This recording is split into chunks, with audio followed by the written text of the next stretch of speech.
I'm David, and this is David Talks. I'm Jay, and I'm happy to be a guest on David Talks. All right, let's get right into it. All right. Okay, my diaper award is those. Who designs these lotion bottles? Cold day, get out the shower, and there's a lot of lotion in the bottle, but yet I gotta open the cap up just to get the lotion out with no warning. I'm just thinking maybe they should have something where you can see maybe where you at or where the straw, if you will, whatever they call it, could let us know so that way we're not stuck. And then you use too much or too little. But you have that dispenser, right? Well, yeah, I'm using to make it as convenient as possible. Right. Right? Versus the ones you would turn over and squeeze out. Okay, got it. Yeah. And I'm thinking obviously it's to make more money. Mm-hmm. So you have to buy a new one. You think people are actually trying to make money off of these things? Exactly. It's a surprise. And maybe, maybe this is an opportunity for me to possibly design something where maybe they can, you know what? I'm not even gonna give it away. I have an idea. What's that? How to make money off of those people that try to shortchange us, just for convenience purposes. Yeah, I'm all into that. So you know what? Originally, I was gonna give them 5 diapers. At the time, I was very passionate about it, and I'm really sick and tired of it happening. But they just gave me an idea. I might really consider creating. Out of diapers comes something good. Exactly. I don't know what the opposite of the diaper would be. I'm gonna say a little relief. Okay. That makes sense. I understand. So I'm gonna give you guys 3 diapers because you guys might make me rich. I don't know. Just thinking. What would you say? What would you give them? Give them in terms of from that? from 1 to 5 diapers. What would you give them? 2. 2? Yeah. Fair enough. What about you? What's your diaper award? Mine is, I just moved to New York not long ago, from Atlanta. And so you drive everywhere in Atlanta, right? Well, here in New York, public transportation makes it really easy. But it doesn't make it comfortable, right? So I'm taking the subway a lot. Now, sometimes a day it's quite pleasant, you're sitting there and enjoying it. Right. However, sometimes a day, rush hour, obviously, you're packed in like sardines and your body is touching someone's touching yours. Wait, what? Yeah, No, I do know. I do know exactly how that feels, and I feel like I'm gonna go into stealth mode. Yeah. Like I'm not here. Yeah. Oh yeah. Yeah. So how did you deal with that? I just try not to think about the person's body part that's touching me or what mine is doing that to someone else, and trying to be, like everybody else, like take yourself out of your body and you're not really there. Oh my gosh. So my diaper award then goes to the MTA for allowing that to happen. MTA, they're making a lot of money by the way. They're making money off of people in sardine cans. Yeah. You would think at this point they would figure out a way, maybe create some type. My ideas are just flowing. Yeah. And they sound so ridiculous, but it doesn't mean it won't happen. Hey, a lot of ridiculous ideas make a lot of money. Those things they put in pizza boxes, the things That's that keep the pizza on the top of the thing. Somebody made a bundle off of that simple idea that someone probably laughed at, That's actually, because they're like, why would you? Right. I have an idea for that uncomfortable situation that I've personally been in. I'm thinking some type of plastic or some kind of something where it's not like a bumper car where it's like, all right, we're touching, but only thing touching is our bumpers. Ah, interesting. Yeah. Yeah. And I've been in very strange situations, and I kind of feel like, not whether it's true or not, but I kind of feel like women have the advantage of this situation. If you're in a public situation and you're like, she's all over you, and you're like, should I feel happy about this? Or should I maybe ask her to dinner? or like, excuse me, miss, but you're being very perverted. Stop that now before I call the cops. Try that. That's probably not. If you try that, I want to hear that story. Oh my God. Or you try know to what? film it while you're doing that. All right, so let's see, because I think I'm too nice. I probably say, listen, I'm about to film you. You're gonna keep on filling me up now. I mean, am I worth that? Yeah. You know? Okay. All right. So tell me a little bit about yourself. So I'm the principal of a private school called George Jackson Academy. That's where we're sitting right now in my office, Yes. which is not decorated very creatively yet. And I've been here 4 months. Okay. And worked most of my career as a headmaster, head principal for schools for really rich people, rich kids. Yes. And had a good career, good run doing it, and enjoyed it like any job. Some days, but fell into this opportunity. This is a school for low-income, bright middle school boys between the ages of 11 and 14, and they come from all over New York. We're in the East Village right now. Right. They come from the Bronx, Queens, Brooklyn, Harlem. They're all kids of color. Right. And they're all kids who are given a chance to really succeed with their boys. I think I said that. With their brothers here. All boys school, right? All boys. Okay. Yeah. And they are able to really build confidence and be intellectually stimulated around other people with whom they feel comfortable. So for me, it's been an amazing joy on my journey. And as I said to you off camera one time, I can never go back, I don't think, unless I had to. Right. This is a joy for me. Absolutely. What do you think? I mean, you went around and saw. Like yourself, I've worked with children, and I've said this before to different segments in my podcast, and I would just say, for me, it's the most self-rewarding thing I've probably ever done in my life. Yeah. And I was intrigued by your stories, and and I could tell you had that joy that I had, which really led me to say, you know what, I'm going to take you up on that offer and come, and check the school out. And one thing I can say is I've never seen anything like it. Yeah. It's. I've been, within an hour or so, I've been trying to figure out words to describe it, and I would just say beautiful. That's great. I use that a lot. It's amazing. These children are very,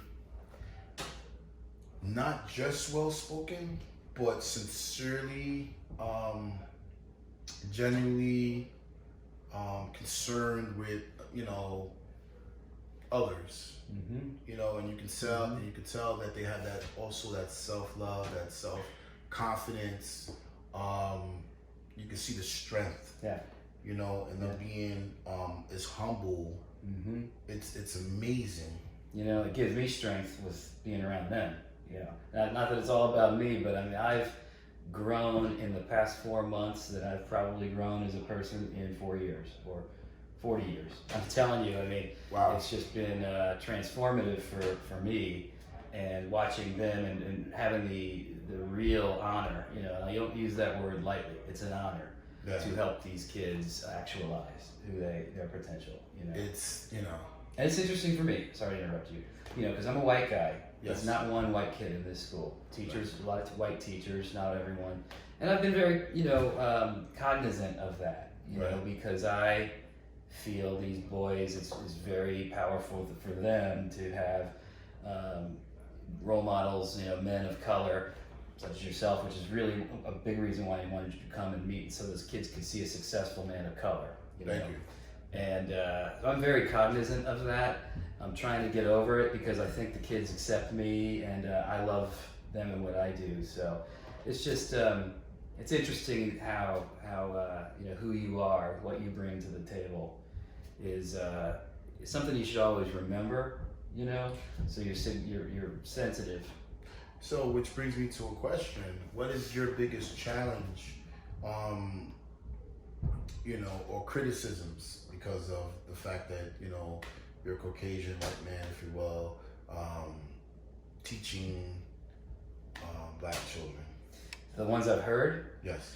I haven't heard much. Okay. I've heard, but I have heard some rumblings of, these kids need, Isabel, these kids, need to have a leader, a person of color. I've heard rumblings of that from some folks, not to me, but I mean, in the background. Nothing from the kids. Of Right. course. They're all about being kids. They don't really think about it, Got it. A lot of it's from within myself. Okay.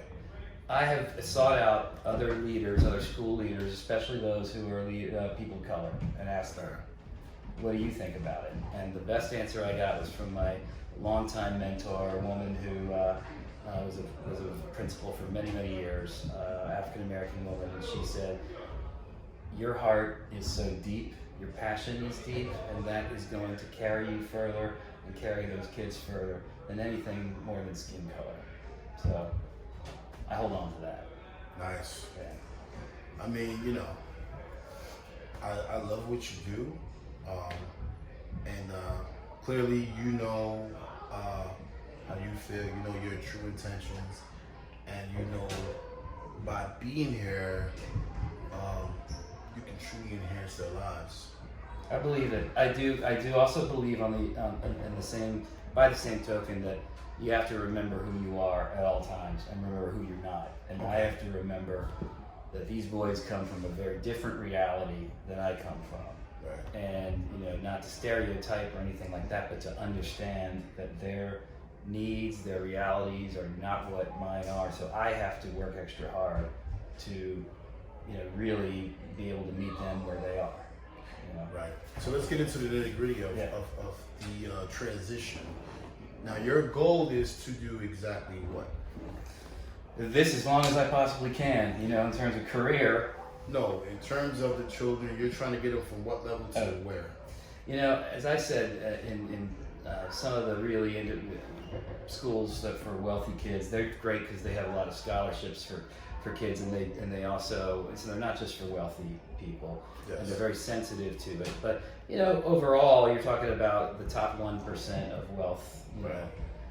And a lot of the time these kids have opportunities. So, if you are a teacher in those places, you bring in the top 1% up to the top 0.5%. In terms of socioeconomic status, we're talking these kids are maybe bottom 20% and below. Right. And I'm just not talking about making money, but in terms of their capacity to give back and to learn and to grow, we bring them up. So now, what grade do they finish here? Eighth. Eighth. So they started this year's 5th grade, going to 8th grade, and then they go mostly to private schools, so Catholic schools in the city, boarding schools all over the country, and other private independent schools here in New York. So they will have the same opportunities as a rich white kid. That's right. That's right. Like Riverdale? Or... Yeah, a lot of them go to Riverdale, actually. We have a few. In fact, that's an interesting thing you brought up. One of our alums, I don't know if I told you this, one of our alums was giving a speech at graduation at Riverdale. Okay. His speech was about generosity and gratitude. And he said, were it not for the generosity of others, I wouldn't be where I am today. And he's going to Brown University next year in Rhode Island. And he said, this is the most powerful thing, were it not for the generosity of others, I wouldn't be going to Rhode Island, I'd be going to Rikers Island. Interesting. And that's how he felt. And I think that was a very powerful statement. And gave me extreme gratitude for what, what he's gone through and what he's learned. I mean, some people may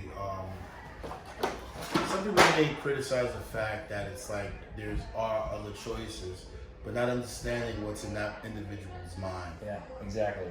So for him, if that's what he saw in terms of choices, in terms of what he sees with his own 2 eyes, this is what's going on. Right.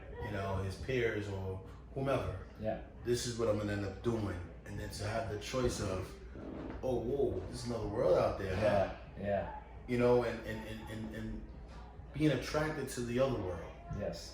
To see a future, a healthy future, I would say. Yes. And I think I'm proud that this school helps build that confidence and the ability for someone to say, I can dream higher, I can achieve more. Right. And that, you and I were talking about this, how confidence, is at the core, Absolutely. of what you become. So anyway, that my goal with this is to actually, very, very crassly, I raise money. Right. Because this school is run by 90% are donations. Okay. Everybody pays tuition, but as little as $5 a month. We feel it's important that everyone feels that they have investment. The families are invested. Okay. But again, about 90% of the $2.8 million that runs this school are given by individuals. Nice. So I go out. I don't want to say it's easy. Well, it's easy from the perspective of it's at my heart. It's close to my heart and my Right. passion. No better way to bring people in than to say, very naturally Yes. show them how you feel about it. So Beautiful. yes. Well, I mean, 4 months, I do understand. I first started working with nonprofit, very first day. I would say that the nicest child in the classroom said something very, inappropriate. Mm. And I just figured there was no hope. Mm. But at the end of the week, I saw that just me, my presence alone, made all the difference. I believe that. Is this the young woman you were showing me? Yeah. That's something. It's like, wow. You stumbled upon something that's just, so precious. Mm-hmm. And you're just like, wow, how did I get here? Yeah. Yeah. True. I would certainly encourage people to definitely work more with nonprofit or organizations like yours to be able to actually make a great difference in the planet. Yeah. And to be able to give these children choices to change their circumstances that they would never have. So is it safe to say that you're giving Black children the opportunity to be able to make it in a, white man's world? Would you say it like that? You said it. In fact, we have alumni who come back, because they love the school. They come back and, Latino, Asian, African American, and they come back and they say just that. They said, we love George Jackson because we were with our brothers. Kids like me who came from a similar background. Yes. And we felt very comfortable and helped us grow in confidence. But we also feel when we got to wherever we're going, it was a white world. And and the places are wonderfully welcoming and go out of their way to make the kids feel part of their community. Right. However, it is still a white world, and they feel they are able to hold themselves, but it's constantly something they're aware of. And Okay. yeah, I mean, self-awareness is very important to know what's really going on in the world. Yeah. But more importantly, to be able to say, oh, I can have that too. That's right, and they do that, and they're grateful, for the school, and not only for the school, but for their parents who gave them the opportunity, and for, you met Mr. Herring. A lot of them talk about him and being a real model for them, and Right. I really love to hear it when kids talk glowingly about their teachers, because you don't always have that. When I was in school, I can't remember a teacher when I was their age that really impacted my life for the better. So somebody's knocking. Come in. Is it okay if we see what's going on? Hey, what's happening? Oh, hi, we're filming here. Yeah. Yeah. You want to watch? Okay. So, no, please continue. You edit, right? No, No? I don't know that. Okay. I like it just real and All right. unscripted. We're real. So you were saying, Yeah, just the feeling like they have the confidence to go into a world that they have not experienced before. Into I don't want to say a world, but into schools that have had perspectives historically that haven't included theirs until recently, and they've then reached out and tried to really be inclusive of people from different cultures and races, and they're doing a good job and they're trying really hard. now how long has this school been doing this for? 2003. Okay. Yes, George Jackson, the man after whom the school is named. You heard the story, but he was taught by a Lasallian brother. Okay. Christian Brothers Order of the Catholic faith. Was that non-denominational? We're non-denominational, right, but inspired by those values. Got it. And the founder of the school, Brother Brian, is his name. He's still around and a great person I go to for advice a lot. He did a movie, Crush Groove. Yeah, George Jackson was a producer. Yep, he was the president of Motown, Crush Groove movie producer. Went to Harvard, but grew up like these boys. But not to be confused with the Black Panther. Not the same. Got it. Not the same. No. So now, do you guys keep track of the success stories when children are? How are they doing? Yes, they 100% graduate from high school. Okay. And 98% graduate from college, right, at least as far as we can track. And then about a third of those college graduates are graduating from what we call highly selective colleges. Beautiful. So, and beyond that, we're going to start focusing a little more on their professions because they're still pretty young. Well, that's what I was thinking. Yeah. The program hasn't been around right, that long to say. Right. Well, we have a guy came back, just happened to email me, and he came back and said he went here, and he's now a researcher at NYU in the neurology department. And he came with the professor with whom he's doing research, and she presented to our faculty. So that kind of thing is great. We had a guy come, a graduate come and do poetry. He was a poet, and he got up and spoke in front of the kids about poetry, and it was all real for his life. And so, we're trying to expose our kids to people who, went through what they did and succeeded. I noticed. What's some of the programs you got here? I know you have science, you have lab. Yes, we have a lot. Luckily, we've got a lot of generous people who value what we do. So we have, gifts of computers, technology.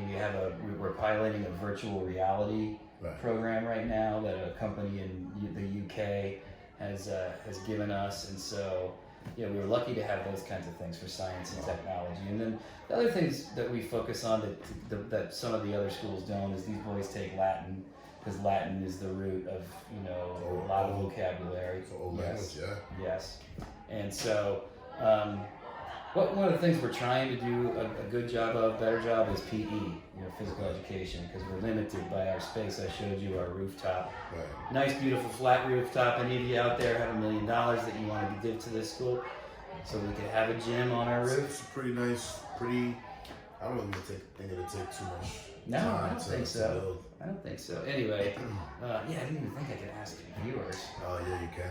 Okay. Well, if you're inspired by what you hear, gjacademy.org, you can give online, or you can just write a personal check to me, Jay Underwood. Yeah, absolutely. Yeah, it's David. He'll make sure I get it. Of course. Yeah. Absolutely. So also you guys were talking about the environment. Mm-hmm. Yeah. How important would you say that is to teach the children? What's important to teach kids is that what you're learning in the class is connected to the real world, especially the contemporary world. Right. So you met Zach Heron, our science teacher. He'd been teaching about the science of climate change. You heard the kids talking about gases and things like that, and the ozone. So in class, they're learning the science of it through chemistry and biology, but to make it, connecting it to the real world is the current situation of climate change, which is factual. And so that's where they made that movie and took action by going to the climate change march. Okay, I know they're saying that at a certain point it will be irreversible. Yes. Damage to the planet. How do you feel about that? This is not my specialty, but I know enough to say it's probably already irreversible from what I've read, and I think it's. I'm just really happy that the next generation is embracing the importance of it, and I think we are working harder and harder to help them understand that they can do something about it. If you had to guess, who would you say has ultimate say over the planet? ultimate say. Well, you have, well, they teach us you have politicians. Right. But do you think people like bankers might have more influence? Oh, I see what you're saying. Yes, financing research and efforts and things like that. But and ultimately, I think countries like China, India, and the United States who put out so much pollutants. I mean, it's going to take, and then you have the political battles of how much do we regulate versus how much do we, deregulate or unregulate. It's going to take these countries that produce this amount of filth to change. So you think it would be important to teach children laws because that's how we make change? Yes, yes. Laws and science, and that's a great point. Yes. What do you think? Well, absolutely. I know myself, my brother, we definitely talked about having a school, and one of the things we talked about was teaching them the 4 major languages of the world. Oh, yeah? Yeah. Oh, that's interesting. Yeah, we want to teach them like Mandarin, certain languages to give them that advantage. Yeah, no, that's a smart idea for sure. Similar to what you guys are doing here. Mm-hmm. Right? Yeah, our kids take Spanish as well. Right. It's hard to learn a language when they're here all day and doing so many different things, but they learn at least a foundational appreciation for it too. So, yeah. Then we also talked about laws because that's how you change it. Like you lobby things, you actually learn how the system works. Right. I would say Obama hinted towards it by subtly saying little things like, "I can do it, but it's against the law." Yeah. Without getting himself in too much trouble, I would say. Luckily, our current president's all behind changing the climate change. Forget it. You know what? No, Let's not even go there. You could say it, but I understand why you wouldn't say it. I was just being facetious. I'm not a fan, if you can tell. No, that's fine.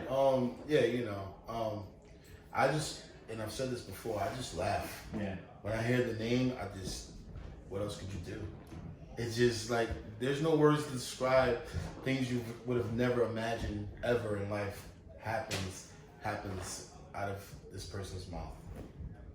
Absolutely. But I think in a way it's like freedom of speech. Yeah. Oh, sure. I mean, I don't know. Yeah. No, that's true. But yeah, it's kind of amusing. Yeah. Absolutely. Absolutely. And I was going to talk about a couple more other things. Yeah. But let me just ask you. Last week, there was 2 cases in China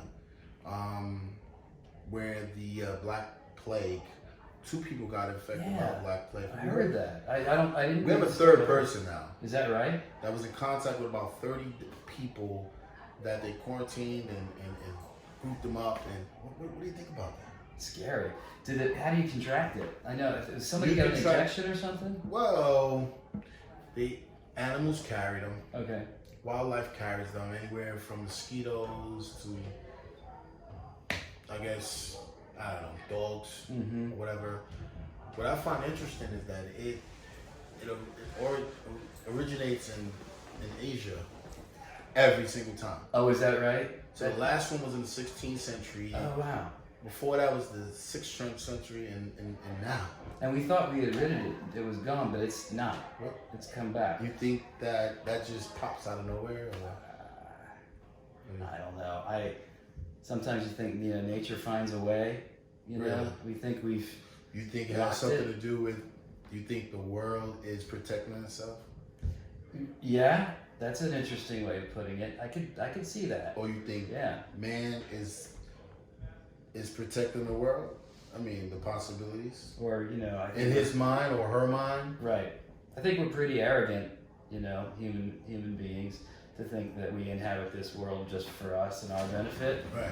And it's here just for us to do with what we will. And I think nature pushes back. I think that's what it seems like is happening with the plague, with climate change, and that would be my guess. I've never really talked about it, or thought about it that much. Which I should. No, I mean, just an idea. I just want to know your perspective on it. Yeah. No, I appreciate you asking, so I can actually articulate it.